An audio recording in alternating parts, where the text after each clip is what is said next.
ராமநாதபுரம் மாவட்டம் திருபுல்லானி ஆதி ஜெகநாத பெருமாள் கோவிலில் சுமார் 1 கோடி ரூபாய் மதிப்பிலான நகைகள் மாயமாக இருப்பதாக தகவல் வெளியாக இருக்கிறது. முழு விவரங்களை செய்தியாளர் சோனைமுத்தன் வழங்க கேட்கலாம். சோனைமுத்தன், வணக்கம். இது எப்படி தெரிந்தது, இப்படி கண்டுபிடித்தார்கள், இது பற்றிய முழு விவரங்கள் என்ன?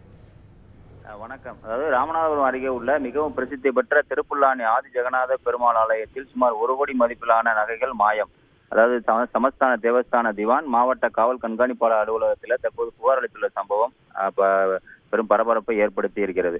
ராமநாதபுரம் அருகே உள்ள திருப்புல்லானியில் அமைந்துள்ளது உலக பிரசித்தி பெற்ற ஆதி ஜெகநாத பெருமாள் ஆலயம். இந்த ஆலயம் 108 வைணவ திவ்ய தேசங்களில் 44வது திவ்ய தேசமாக விளங்குவது குறிப்பிடத்தக்கது. இந்த ஆலயம் சேதுபதி மன்னர்களுக்கு பாத்தியப்பட்ட ஆலயமாக திகழ்ந்து வருகிறது.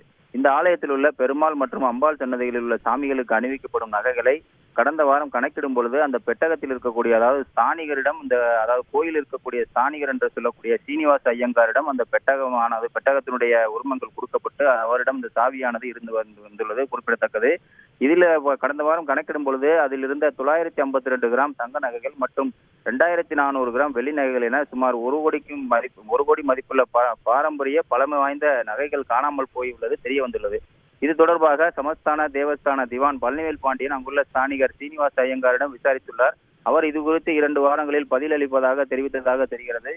2 வார காலமாகியும் இதுவரை அவர் எந்த பதிலும் அளிக்காததால பழனிவேல் பாண்டியன் மாவட்ட காவல் கண்காணிப்பாளரை சந்தித்து இது குறித்து புகார் மனு அளித்துள்ளார். அவர் அளித்த புகாரின் பேரில் தற்போது மாவட்ட குற்றப்பிரிவு போலீசார் தற்போது இந்த விசாரணையை துவங்கியுள்ள சம்பவம் பரபரப்பை ஏற்படுத்தி இருக்கிறது. மிகவும் பழமை வாய்ந்த ஆலயங்களில் மிகவும் பிரசித்தி பெற்ற ஆலயமாக திகழக்கூடிய இந்த ஆதி ஜெகநாத பெருமாள் ஆலயத்தில் இருந்த பழமை வாய்ந்த நகைகள் காணாமல் போன சம்பவம் பக்தர்கள் மற்றும் பொதுமக்களிடையே பெரும் பரபரப்பை ஏற்படுத்தி இருக்கிறது. தொடர்ந்து அந்த ஸ்தானியரிடம் இந்த விசாரணையானது நடைபெற்று வருகிறது. முழு விவரங்களுக்கு நன்றி.